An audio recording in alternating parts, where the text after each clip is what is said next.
Ok, salut tout le monde, bienvenue dans cette nouvelle vidéo. Alors aujourd'hui on va parler poterie.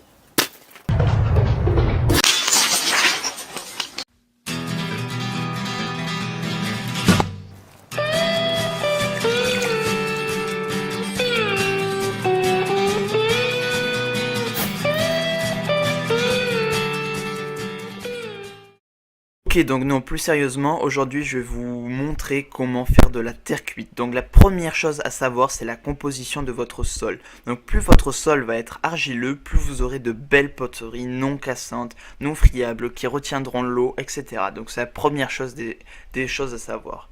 Donc ici, vous avez une carte de France avec les régions les plus argileuses. Donc, si ça vous intéresse, faites pause. Donc vous pouvez aussi vous demander où c'est qu'on trouve de l'argile. Donc on trouve de l'argile dans les lieux humides où il y a beaucoup de passages d'eau. Donc en fait l'argile est un sédiment donc qui s'entasse et c'est là qu'on trouve les meilleures zones avec de l'argile. Donc les marais qui se sont desséchés sont des excellents endroits pour trouver de l'argile. Donc en été c'est plutôt pratique.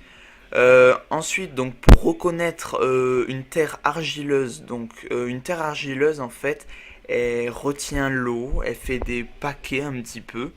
Donc souvent ça reste collé sous les chaussures, ça fait un sol assez compliqué à travailler. On a aussi une méthode assez pratique pour le voir, c'est qu'on essaye de faire une boule et plus cette boule tient longtemps ou plus cette boule quand elle est lancée reste unie, plus le sol est argileux. Donc là, moi, la mienne ici est pas trop mal, mais celle que vous voyez en photo là est clairement mieux. Donc il existe aussi différents types d'argile, donc comme vous le voyez sur la photo, qui ont différentes couleurs. Ok, donc maintenant que je vous ai montré comment reconnaître l'argile, où le trouver, etc. Je vais maintenant vous montrer comment l'extraire, le faire cuire, en fait tout simplement l'utiliser, le transformer en terre cuite. Allez, c'est parti.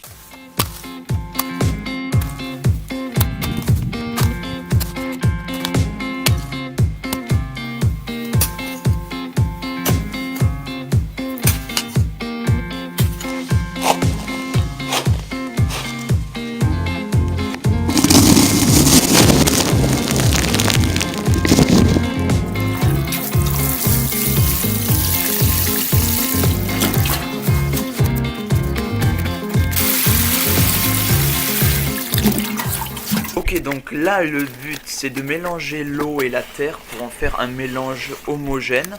Donc c'est un peu long quand même, mais bon ça se fait. Ici je vais mettre 2 tamis donc pour filtrer le liquide, l'herbe et les cailloux, donc pour bloquer l'herbe et les cailloux, pour avoir un liquide vraiment très homogène sans pierre ni rien. Donc voilà. Ça donne un assez bon résultat quand même. Donc ici on a toute l'herbe, tout ce qui a été filtré quoi. Donc ça on fait un bon petit paquet quand même. Ok, donc là l'idée c'est d'avoir un drap ou quelque chose qui filtre vraiment bien. Donc avec des petits trous pour bloquer l'argile et laisser passer l'eau. Sauf que là bon moi je l'avais assez mal fait puisqu'il aurait fallu l'étaler pour laisser le liquide sécher en fait. Parce que ça coule mais vraiment très lentement et au bout d'un moment ça finit par se bloquer. Enfin c'est vraiment assez long. Comme vous pouvez le voir, ça prend vraiment beaucoup de temps. Et c'est beaucoup plus rapide quand on l'étale par terre plutôt. On l'étale et on laisse sécher. Après sinon cette méthode marche. Et en même temps moi il faisait pas beau donc... Ok, donc là du coup après j'ai récupéré l'argile, les sédiments qui s'étaient amassés au fond. Qui eux ne passent pas. Mais bon vu qu'il restait un peu d'eau j'en ai perdu quoi. Mais bon ça m'a fait quand même une bonne quantité. Posé, il reste de l'eau sur le dessus, donc avec une pipette je vais l'aspirer et le faire sortir du coup.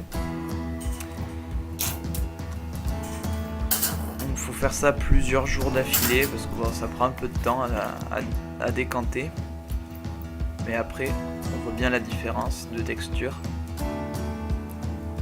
Voilà, donc après plusieurs jours de séchage on commence à avoir une pâte bien sèche.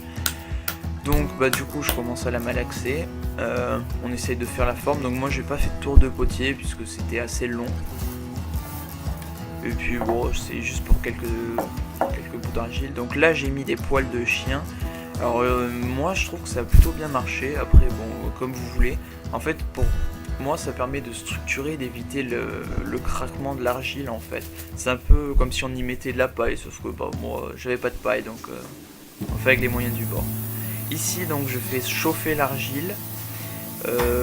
Donc faut pas trop la faire chauffer parce que en tout cas moi mon argile s'est fendue après. Bon, je l'avais fait trop chauffer, donc il faut rester assez modéré, mais il faut aussi quand même bien le chauffer parce que sinon la terre cuite va laisser passer l'eau. Donc voilà, le lendemain.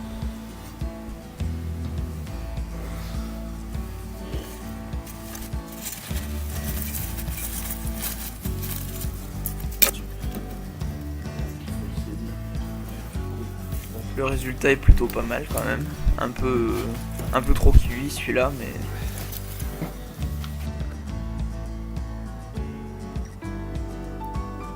Ok, donc là ici on a ma deuxième pièce d'argile donc que j'avais faite, un peu plus petite. Et elle retient assez bien l'eau, même si au bout d'un moment ça passe à travers. Par contre, en tout cas, oui, ça a vraiment bien cuit, ça va. Donc ici on a eu un petit accident avec un coup de mortier, je l'ai fendu. Elle est un peu fragile quand même mon argile. Donc du coup, bah, bien sûr quand on essaye de boire, ça pose des petits soucis. Bon voilà, passons. Donc je vous remercie d'avoir regardé cette vidéo. Si elle vous a plu, n'hésitez pas à mettre un pouce bleu ou à vous abonner. Je vais vous mettre dans la description aussi le lien de deux vidéos que je trouve plutôt intéressantes au niveau poterie. Donc il y en a une qui est plutôt sur le thème survivaliste et l'autre avec plus de matériel, mais ils ont fait vraiment un très bon travail, donc si ça peut enrichir votre bibliographie. Bon voilà, du coup cette vidéo est terminée, j'espère qu'elle vous aura plu et salut!